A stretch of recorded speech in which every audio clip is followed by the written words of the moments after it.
नमस्कार मित्रांनो, सुस्वागतम.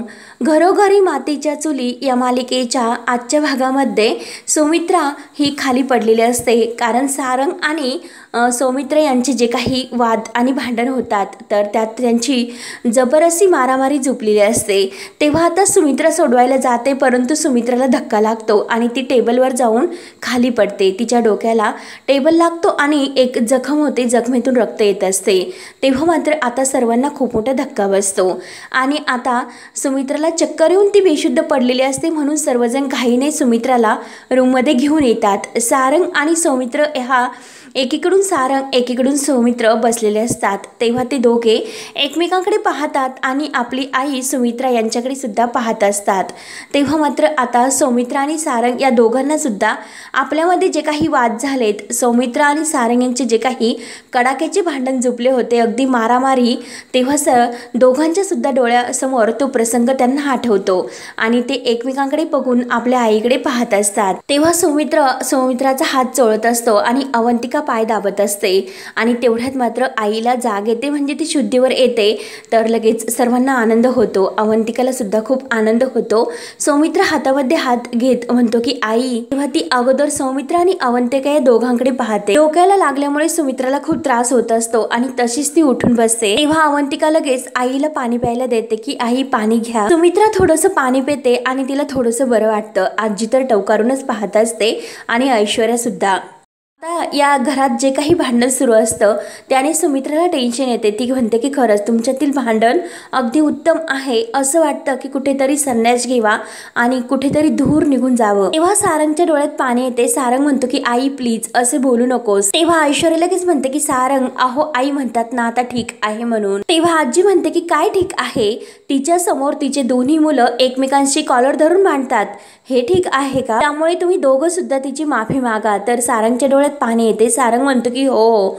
तर सौमित्र लगेच म्हणतो की आई सॉरी, मला माफ कर आई, मला हे करायचं नव्हतं, परंतु आता मात्र या घरातील खोटेपणा मला सहनच होत नाही, त्यामुळे मला असं काहीतरी इतकं टोकाचा निर्णय घ्यावा लागतो आणि वागावं लागतं. तेव्हा सारंग आणि ऐश्वर्या लगेच सौमित्रकडे पाहत असतात. तेव्हा सारंग लगेच आईला म्हणतो की आई अगं मी सुद्धा तुला सॉरी म्हणतो, परंतु आई मला सुद्धा बऱ्याचशा गोष्टी सहन होत नाही, पण आई मी तुझ्याकडे बघून गप्प बसलोय. तेव्हा मात्र आता सुमित्रा म्हणत असते की मला नाही, कुणाची आता गरज नाही आणि कुणाची माफी सुद्धा मला नकोय. आता सध्या कोणीही माझ्याशी कोणीच काही बोलू नका, मला एकटीला राहून द्या, एकटीला सोडा. आता मात्र मला कळून चुकले की चूक माझी होती. आता मोठी चूक एक माझ्याकडून झालेली आहे, ती चूक मात्र आता माझी मला सुधारायला हवी. त्यामुळे आता सर्वांनी बाहेर जा, मला एकटीला राहून द्या. तेव्हा मात्र आता कोणीही कुठे जायला तयार नसतो. सारंग म्हणतो की आई अगं असं करू नको, आम्हाला थांबू नये ना तुझ्या जवळ. सौमित्रा आणि सारंग एकमेकांकडे पाहत असतात आणि आपण भांडण केले याचा त्यांना पश्चाताप होत असतो, परंतु तरी सुद्धा सुमित्रा कोणाशीच बोलायला तयार नसते. ती म्हणते की सगळेजण बाहेर जा. तेव्हा आता आईंनी सांगितल्याप्रमाणे सर्वजण उठतात आणि आपापल्या रूम मध्ये ते बाहेर जातात.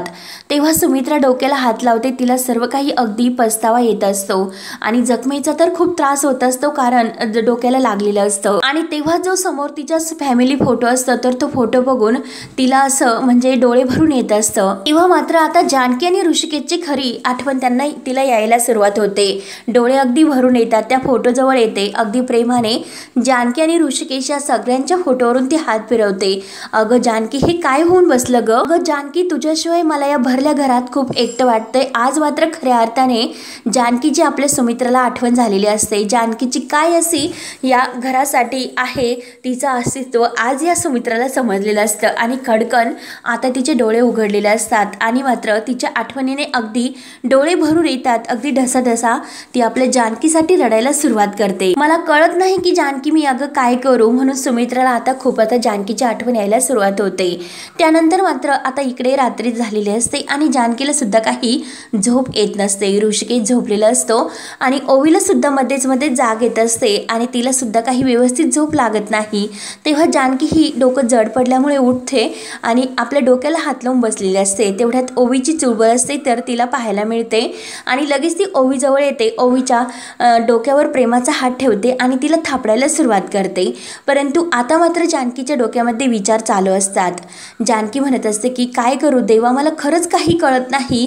आज मात्र आईंचं पहिलं पाऊल आमच्या इकडे पडलं होतं. तेव्हा मात्र जानकीला त्या क्षणाची आठवण होते की आई हॉस्पिटलमध्ये ओवीसाठी धावून आल्या होत्या. ओवीला भेटण्यासाठी त्यांच्या जीवाची अगदी तगमग सुरू असते. तेव्हा जानकी मनात म्हणते की आई हॉस्पिटलमध्ये ओवीला पाहायला आल्या होत्या, पण यांनी म्हणजे ऋषिकेशने नको नको ते बोलून आईंना झिडकारलं आणि त्यांना शेवटी ओवीला भेटून दिलं नाही आणि तसे डोळे भरून आई निघून गेल्या. म्हणून जानकीला आता सतत ते डोळ्यासमोर त्याच्या आठवणी येतात. ऋषिकेश सुमित्राला जे काही म्हटलेलं असतं की माझ्या मुलीला या घरातील माणसाशिवाय म्हणजे ओवीला फक्त आम्ही तिघेच आणि बाहेरची कोणतीही माणसं नाही भेटू शकणार आणि हात जोडत तो सुमित्राला जायला सांगतो. या सर्वाचा विचार करून जानकी मनात म्हणते की मी नात्यामधील अंतर मिटवायला पाहते, पण माझी माणसं अजूनच दुरावत चालली. मला माझं कुटुंब एकत्र आणायचं, शेवटी मी या दोन्ही घरांना एकत्र बांधणारी अशी दुवा आहे.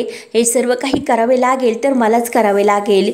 मला हे कुटुंब अगदी एकत्र जोडून ठेवायचं आहे. त्यासाठी देवा मला बळ दे, बळ दे. ऋषिकेशला कसं समजवायचं हे मी समजेल, परंतु मात्र आता त्या अगोदर मला आईंशी जरा बोलायला हवं. आज जो काही प्रकार झालेला आहे त्यामुळे आई मात्र प्रचंड दुखावलेल्या आहेत. त्यांना सुद्धा काही झोप लागत नसेल, त्या सुद्धा टेन्शन मध्येच असतील. म्हणून जानकीला आता आपल्या आईंची काळजी लागते. खरं तर मला आता स्वतःला जावा लागेल आणि आईंची समजूत काढावी लागेल, पण कसं आणि काय करू देवा, अरे काहीतरी मार्ग दाखव मला आणि मला नक्की आईपर्यंत पोहोचव, कारण आता तेथे कसे जायचे हे मला काही समजत नाही. म्हणून जानकीला आता खूप मोठा एक प्रश्न तिच्यासमोर उभा राहतो. काही करून तिला आता रणदिव्यांच्या घरात जायचं असतं आणि यासाठी देव तूच आता मार्ग दाखव, नक्की तूच आता काहीतरी करू शकतो. तेव्हा मात्र आता अचानक तेथे जो फॅन चालू असतो तर त्या फॅन मध्ये तो पेपर जवळ ठेवलेला असतो आणि तो असा गुदतो आणि चर असा आवाज होतो. जानकीचं त्याकडे लक्ष जाते आणि जानकी लगेच तो पेपर घाईने उचलून घेते आणि त्यात मात्र आता जी काही रंगमाला वॉशिंग पावडर कंपनीची एक नोकरीची संधी असते.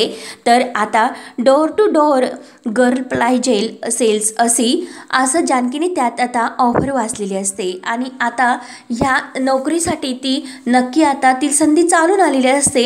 म्हणून आता जानकीच्या डोक्यात तो विचार येतो. जानकी त्या म्हणजे ॲडकडे पाहतच असते. तेव्हा जानकीला एक अशी नवीन संधी चालून आली आणि काही झाली तरी आता ही ॲड आहे ही वाचून आता जानकी लगेच खुश होते. काहीतरी जीवनामध्ये करायचं, यामुळे आपल्या घराला सुद्धा हातभार लागू शकतो आणि रणदिव्यांच्या घरामध्ये सुद्धा मी ही पावडर विकायला जाऊ शकते असे जानकीला मनात विचार येतात. देवाचाच काहीतरी एक चमत्कार झालेला आहे असे मानून जानकी लगेच देवाचे आभार मानते की देवा मनापासून तुझे आभार. त्यानंतर मात्र आता सकाळ होते आणि सकाळी ऋषिकेश तयार होत असतो आणि जानकी त्याच्यासाठी चहा घेऊन येते. जानकी सुद्धा खूप खुश असते आणि ऋषिकेशला म्हणते की काय तुम्ही रेडी सुद्धा झालात आणि चहा देते की घ्या चहा. तर ऋषिकेश थँक्यू बोलतो.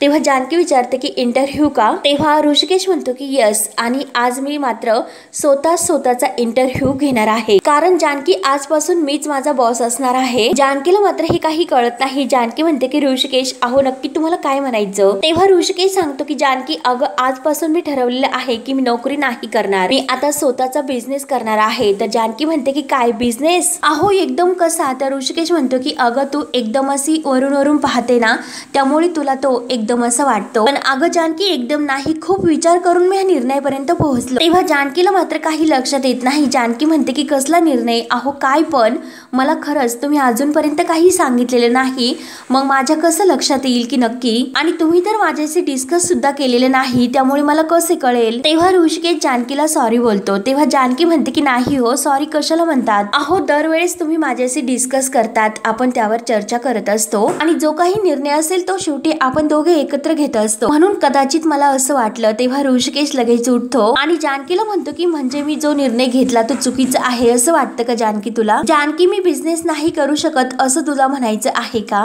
तेव्हा जानकी ही ऋषिकेशला म्हणते की नाही ऋषिकेश. अहो ऋषिकेश, असं का वाटलं तुम्हाला की ज्यांनी रणदिव्यांचा हा इतका मोठा बिझनेस एका हाती सांभाळला त्यांना बिझनेस येत नाही किंवा त्यांच्या टॅलेंटवर मी शंका कशी घेऊ शकते? मला फक्त इतकंच म्हणायचं की ऋषिकेश राव, अहो प्रॅक्टिकली विचार केला का तुम्ही? बिझनेस म्हटल्यानंतर भांडवल तर लागतेच. तेव्हा ऋषिकेश म्हणतो की ते तर मी जमवेलच आणि मला पूर्ण खात्री आहे आणि त्यामध्ये मात्र तुझा सपोर्ट मला राहील. तेव्हा जानकी म्हणते की राहील का असे विचारतात कायम असणार आहे आणि ते फक्त इमोशनल सपोर्ट नाही तर सगळ्या बाबतीत आर्थिक सपोर्ट राहील. तेव्हा ऋषिकेश म्हणतो की काय जानकी? तेव्हा जानकी तर अगदी खुशून हो म्हणते आणि या अगोदर सुद्धा आता आपलं बोलणं झालेलं आहे. आता सुद्धा तुम्ही नाही म्हणायचं नाही, कारण आता जे पेपर मधील ऍड असते तर त्याबद्दल जानकीला ऋषिकेशला सांगायचं असतं आणि ती नोकरी तिला करायची असते. जानकी म्हणते की ऋषिकेश अहो मी सुद्धा बाहेर पडून काही काम करणार आहे. तेव्हा ऋषिकेश म्हणतो की जानकी अगं काय हे, आणि तो पेपर ती उचलते आणि यात माझं काम आहे आणि त्यावर मात्र तुम्ही चहाचा डाग सुद्धा सांडला असे म्हणते. तेव्हा ऋषिकेश म्हणतो की सॉरी अगं मला नाही कळलं. तेव्हा जानकी लगेच पेपर मधील ती ऍड दाखवते की door to door sales girl पाहिजे. तेव्हा ऋषिकेश म्हणतो की काय सेल्स गर्ल? अगं जानकी कम ऑन. तेव्हा जानकी म्हणते की कम ऑन ऋषिकेश, हो मी मार्केटिंग मध्ये MBA केलं आणि MBA केल्यानंतर कोणतंही काम माझ्यासाठी छोटं किंवा मोठं नसतं. हे तर आपलं तत्वच आहे ऋषिकेश, हे लक्षात घ्या. त्यामुळे ही नोकरी मी सहजपणे करू शकते.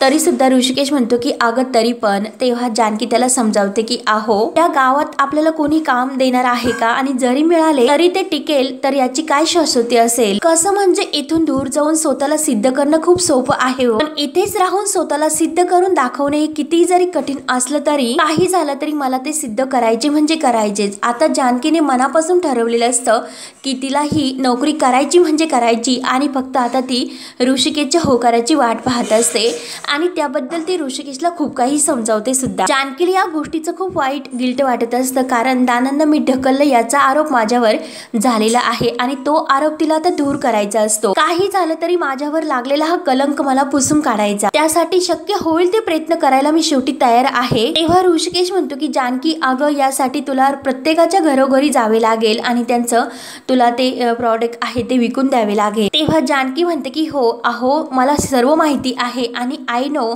सेल्स गर्लचं काम काय असतं आणि त्यात हे सुद्धा काम करावं लागणार आहे. फार असं मोठं काम नाही, दारोदारी वॉशिंग पावडर जाऊन विकायची एवढंच आहे फक्त.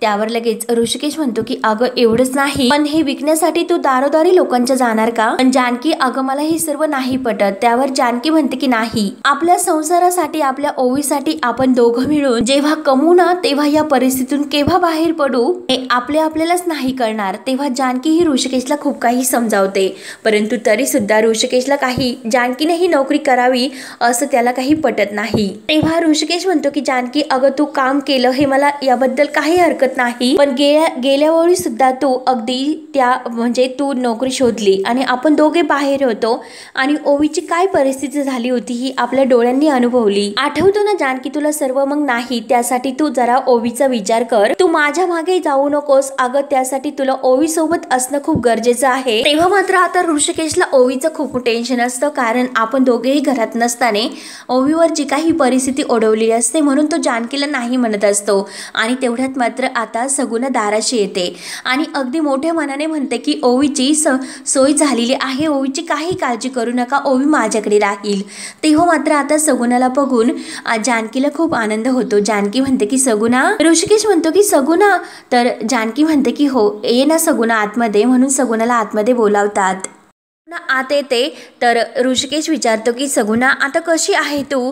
तेव्हा सगुणा म्हणते की हो आता माझी तब्येत पूर्णपणे बरी आहे, बरं वाटतं मला. सगुणा म्हणते की हो आणि तुमच्या सेवेसाठी तर एकदम तयारच आहे मी. तेव्हा जानकी ही सगुणाचा हात धरून पाहते, अगदी तयार आहे म्हणजे अगदी परफेक्ट बरी झाली असं जानकी आणि ऋषिकेश तिच्याकडे पाहून ऋषिकेश म्हणतो की अगं सगुणा अगं पण. तेव्हा सगुणा म्हणते की अहो दादा तुम्ही माझा जीव वाचवला, ओवीसाठी मी इतकं सुद्धा नाही करणार का हो? अहो ते म्हणतात म्हणतात ना, ओतू नाही मातू नाही, त्यामुळे मात्र मी नाही मातणार. तेव्हा आता सगुणाच्या म्हणजे मनाचा मोठेपणा बघून ऋषिकेश आणि जानकीला खूप असा आनंद मिळतो. परंतु ऋषिकेश म्हणतो की सगुणा, अगं तू तर म्हणते की उतणार नाही मातणार नाही, पण बाकीच्यांचं काय? बाकीच्यांनी जर काही केलं तर आणि त्यांना जर कळलं तर काय करायचं? तेव्हा सगुणा आता काही घाबरणार नसते. सगुणा म्हणते की बाकीचे त्यांचा अजिबात विचार करायचा नाही, कळलं तर कळून द्या. मेलं कोंबडं काही आगीला भीत नसतं, म्हणून आता तोऱ्यात आपली वेणी मागे टाकते आणि आता मात्र सगुणा कोणाला घाबरणार नाही असे सांगते. तेव्हा आता सगुणाच्या या बोलण्याचं ऋषिकेश आणि जानकीला खूप हसू येतं. तेव्हा आता ऋषिकेश खुश होतो. ऋषिकेश म्हणतो की ठीक आहे, तुमचं तर आता ठरलेलं आहे आणि तुमचा हा जो काही फुल बाय फुल प्लॅन ठरलेला आहे तर माझ्याकडून अगदी 10 पैकी 10 मार्क्स. आणि चला आता आम्ही निघतो. म्हणजे ऋषिकेश सुद्धा आता त्यांच्या ह्या म्हणजे जो काही त्यांनी निर्णय घेतलेला आहे त्यांना खुशून पाठिंबा देतो. तेव्हा जानकी आणि सगुणा तर खूपच खुश होतात. जानकी खुशून म्हणते की thank you so much Rishikesh. Rishikesh विचारतो की तुला कधी निघायचं? तर जानकी म्हणते की तुम्ही गेल्यानंतर थोड्या वेळातच निघते आणि ऑल द बेस्ट. तेव्हा ऋषिकेश म्हणतो की तुला सुद्धा. तेव्हा ऋषिकेश निघून जातो तर सगुणा ही आतमध्ये आलेली असते. तर जानकी अगदी प्रेमाने म्हणते की चल ना सगुणा, तुला चहा देते. म्हणून त्या दोघी आतमध्ये जातात. त्यानंतर मात्र आता इकडे आपल्या सयाजी पाटलांची मात्र बाई चांगली जिरलेली असते. तर हालता सुद्धा येत नाही आणि बोलता सुद्धा येत नाही. मानेला तर आता बेल्टच लावलेला असतो आणि जे काही आपले ते मित्र म्हणजे सहकारी असतात, अगदी नौकर, तर ते आता ह्या ऋषिकेशचे हातपाय दाबत असतात. परंतु ऋषिकेश मात्र आता ठणाठणा बोंबलत असतो. त्याला अगदीपणे त्या ऋषिकेशची भीती लागलेली असते आणि तो ओरडत असतो की मारू नको मला, मारू नको, म्हणून अगदी घाबरून गेलेला असतो. आणि भीतीने मात्र आता त्याची पूर्णपणे ही सर्व काही झांज उतरलेली असते. कोणी पाय दाबतं, कोणी पिशवीने शेकतं आणि कोणी हात दाबतो. एकीकडे फोन वाजत असतो आणि घाबरतच म्हणतो की अरे अरे फोन कोणाचा वाजतो? परंतु ह्या सयाजी पाटलाचा आवाज मात्र काही निघायला तयार नसतो. तेव्हा मात्र जो पाय दाबत असतो तर तो माणूस हा उचलतो आणि ताई साहेबांचा फोन आहे असे सयाजीरावाला सांगतो आणि तो फोन उचलून सयाजीरावाकडे देतो. सयाजी पाटलाला काही उठायला सुद्धा येत नसतं तर तो म्हणतो की अरे उठव हळूहळू. आवाज सुद्धा इतका पूर्णपणे बदललेला असतो. मित्रांनो, अहो जिवंतपणेच ह्या आपल्या ऋषिकेशने सयाजी पाटलाला चांगला धडा शिकवलेला असतो. मरण यत्ना काय असतात ह्या अगदी ह्या सयाजीरावाला त्याने अनुभवच लावलेले असतात. कसं सयाजीरावाला ते उठून बसवतात. तर सयाजीराव फोन घेतो आणि तर लगेच इकडून ऐश्वर्या म्हणते की अहो डॅडा काय झालं? किती वेळपासून मी तुम्हाला कॉल करते. अहो कालपासून मी तुम्हाला व्हिडिओ कॉल करते आणि तुम्ही तर माझा फोन कट का करतात? तुम्ही माझा व्हिडिओ कॉल कसा घेत नाही? तर इकडे आता दबक्या आवाजात ऋषिकेशने जे काही त्याचा आवाज बंद केलेला असतो तर सयाजीराव म्हणतो की कसा घेणार? अगं माझं थोबाड काही बघण्यासारखं राहिलेलं नाही. त्यावर लगेच हे ऐकून मात्र ऐश्वर्या विचारते की काय हो? अहो सयाजी डॅडा काय झालं? अहो डॅडा पण तुमचा आवाज का असा वाटतो? नक्की तुमच्या आवाजाला काय झालं? तुम्हाला ताप बीप आला की काय? तेव्हा सयाजीराव म्हणतो की ताप नाही, भला मोठा साप डोक्याला, माझ्या सर्व मणक्यांचा भुगा झाला आणि जोरात अरे देवा असे ओरडत असतो. कारण त्याला मान इकडची इकडं काही करता येत नाही, कारण मानच त्याची मोडून अगदी ठेवलेली असते आणि तो म्हणतो की मला इकडून सुद्धा इकडे पाहता येत नाही आणि जोरात किंचाळत असतो. तसतशी ऐश्वर्या विचारत असते की डॅडा अहो काय झालं? तुम्ही असे का ओरडता? अहो डॅडा एक मिनिट, तुम्ही कुठे पडलात का असे विचारते. तेव्हा लगेच सयाजी पाटील म्हणतो की पडलो नाही, अगं नडलो त्या ऋषिकेशला नडलो आणि त्यानेच माझी ही अशी अवस्था केली. हे ऐकून मात्र ऐश्वर्याच्या पायाखालची जमीनच हादरते. तेव्हा ऐश्वर्या म्हणते की काय ऋषिकेश डॅडा त्याने काय केलं हे मला सांगा, मी सुतासारखं त्याला आता सरळ करते. तेव्हा सयाजीराव आता पूर्णपणे घाबरलेला असतो आणि तो म्हणतो की अगं पोरी नको, त्या ऋषिकेशच्या काही वाटेला जाऊ नकोस, तू काही करायला जाऊ नको. अगं ऐश्वर्या माझं ऐक. तेव्हा तुला जे काही करायचं असेल ते अगदी घरातल्या घरात कर. तेव्हा ऐश्वर्या म्हणते की डॅडा अहो घरातल्या घरात करण्यासाठी काही आता उरलेलं आहे का? असं अहो कधीपासून मी ते प्रॉपर्टीचे पेपर शोधते, मला ते प्रॉपर्टीचे पेपर्स काही सापडत नाही. मला तर असं वाटतं की त्या नाना म्हाताऱ्यानेच काहीतरी केलेले दिसतं आणि प्रॉपर्टीचे पेपर्स लंपास केलेले वाटतात. आणि डॅडा एक मिनिट, मला हा सुद्धा डाऊट आहे की त्या म्हाताऱ्याने जानकीला या प्रॉपर्टीचे पेपर्सबद्दल तर काही सांगितले नसणार का? त्यामुळे डॅडा ऐका, मी आता तुम्हाला काय सांगते ते शांतपणे जरा ऐकून घ्या. आपण दोघांनी मिळून ह्या दोघांची फिल्डिंग लावायची का? तेव्हा आता सयाजीराव मात्र जोरात किंचाळतो की नाही अगं पोरी, नाही, आपण दोघं नाही, मात्र तू एकटी, तुला जे काही करायचे असेल ते तू कर, तुझ्या लेवलवर तू ते कर, यामध्ये मात्र मला तू काही आता ओढू नकोस. आता पूर्णपणे अगदी सयाजीराव घाबरून गेलेला असतो. परत काही तो ऋषिकेशच्या वाटेत जायला तयार नसतो. तर आता ऐश्वर्याला मात्र आता आश्चर्यच वाटतं की ती म्हणते की डॅडा अहो कोण आहात तुम्ही, पण तुम्ही घाबरतात का? तर ऋषिकेशला घाबरतात आणि परत विचार करून म्हणते की ठीक आहे, तुम्ही नका माझ्यामध्ये पडू, मला जे काही करायचं आहे ते माझ्या लेवल प्रमाणे मी करते, तुम्ही मात्र स्वतःची काळजी घ्या. तर सयाजीराव म्हणतो की हो हो आणि ठेव. तेव्हा ऐश्वर्या फोन कट करते आणि आता मात्र सयाजीरावाचा सुद्धा तिला काही पाठिंबा नाही हे समजल्यानंतर तिला सुद्धा थोडंसं टेन्शन येतं. एकतर प्रॉपर्टीचे पेपर्स काही तिच्या हाती लागलेले नसतात, त्याचं तर टेन्शन असतंच. सयाजी पाटलाला काही आता कानाचा मोबाईल सुद्धा काही बाजूला काढता येत नसतो. तो आपल्या त्या म्हणजे हाताखाली जे नोकर असतात त्यांना म्हणतो की अरे फोन काढ. तेव्हा त्यातील एक माणूस फोन काढून बाजूला ठेवतो. तेव्हा आता इकडे ऐश्वर्या विचार करते की त्या ऋषिकेशला तर मी नंतरच पाहते, परंतु त्या अगोदर मात्र ते प्रॉपर्टीचे पेपर्स कुठे आहे हे मला शोधायलाच हवं. आणि खरंच ते प्रॉपर्टीचे पेपर्स कुठे असतील म्हणून आता जानकी त्याचा विचार करत असते.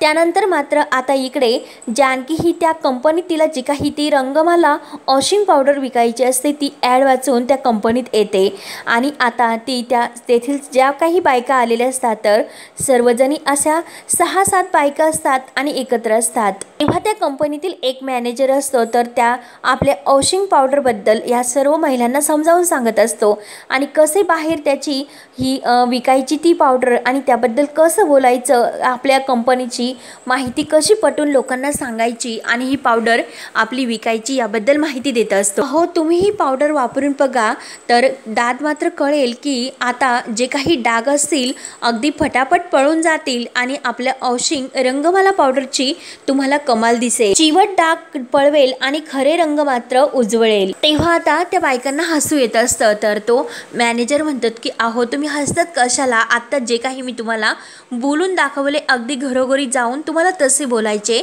म्हणून तुम्हाला ते मी समजावून सांगतो, कळलं का तुम्हाला? आणि जेवढं सामान तुम्ही विकताल ना तेवढंच कमिशन तुम्हाला सुद्धा मिळेल, कबूल ना तुम्हाला? तर सर्व बायका म्हणतात की हो हो कबूल. तेव्हा मॅनेजर विचारतात की हे सर्व तुम्हाला कळेल ना, जमेल ना?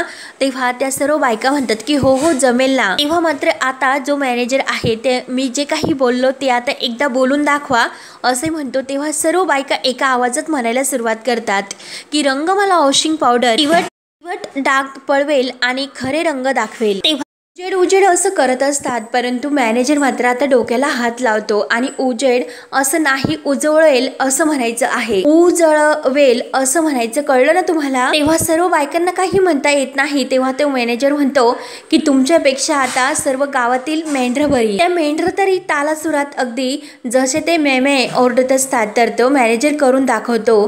तर मात्र आता सर्व बायकांना अगदी हसू येत असतं. तेव्हा मॅनेजर म्हणतो की हसू नका, मी जे काही म्हणतो ना ते सगळ्यांनी मागे म्हणायची, कळलं ना तुम्हाला आता? आणि परत म्हणून दाखवतो की चिवट डाग पळवेल आणि खरं रंग उजळवेल. तेव्हा मात्र आता सर्व बायका एका आवाजात म्हणतात की चिकट डाग पळवेल आणि खरे रंग उजळवेल. तेव्हा मात्र आता मॅनेजर खुश होतो आणि हो हो असंच म्हणायचं होतं असे सांगतो. आता कसं करेक्ट? मग चला आता सर्वांनी आपापल्या पिशव्या उचलायच्या आणि ज्या शकुबाई असतात तर त्यांना म्हणतात की तुम्ही तुमची पिशवी भरायची आणि मोरवाडीमध्ये जायचं. तेव्हा आता ज्या पुढच्या बाई असतात तर लगेच त्या बाई म्हणतात की अहो सोरकर दादा, दत्तवाडी जवळ माझं माहेर आहे, मी तेथे जाऊ का, तेथे विकू का हे सर्व? तेव्हा ते विचारतात की जानकीला अहो तुम्ही कुठे जायचं म्हणतात? तर जानकी म्हणते की मी सावकार नगरमध्ये जाऊ का, तेथे मला जायला आवडेल. तेव्हा मॅनेजर म्हणतो की सावकार नगर, ठीक आहे जा तू. तेव्हा जानकी थँक्यू बोलते. तेव्हा तो मॅनेजर म्हणतो की हे बघा सर्वांनी जाण्या अगोदर मात्र आता त्या रजिस्टर आहे ना त्यावर सह्या करायच्या. तेव्हा त्या बायका असतात सर्वजण सर्वजणी अगदी त्या रजिस्टरवर सह्या करतात। तेव्हा मात्र आता सह्या केल्यानंतर आपापल्या पिशव्या उचलतात आणि ज्यांनी दत्तवाडी निवडलेली असतात तर त्या बाई लगेच जानकी जवळ येतात आणि जानकी ताई, अहो माझं माहेर तर दत्तवाडी आहे आणि मी म्हणून ते निवडलं, परंतु तुम्ही मात्र सावकार नगर का निवडलं हो? म्हणजे अहो तुमचं तिकडे सासर आहे आणि सध्या मात्र तुमचं ते घर नाही। तेव्हा जानकी हसून म्हणते की असं कोणी सांगितलं तुम्हाला? अहो ते घर माझं आहे आणि होतं, कायम राहणार सुद्धा। आणि काकू, अहो माझं माहेर आणि सासर एकच आहे हो। आशीर्वाद बंगला सावकार नगर। मी म्हंटल आणि असा विचार केला की चांगल्या कामाची सुरुवात ही आपल्या घरापासूनच व्हावी। तेव्हा लगेच मॅनेजर ओरडतात की अहो बोलत काय बसलात, चला निघा बरा।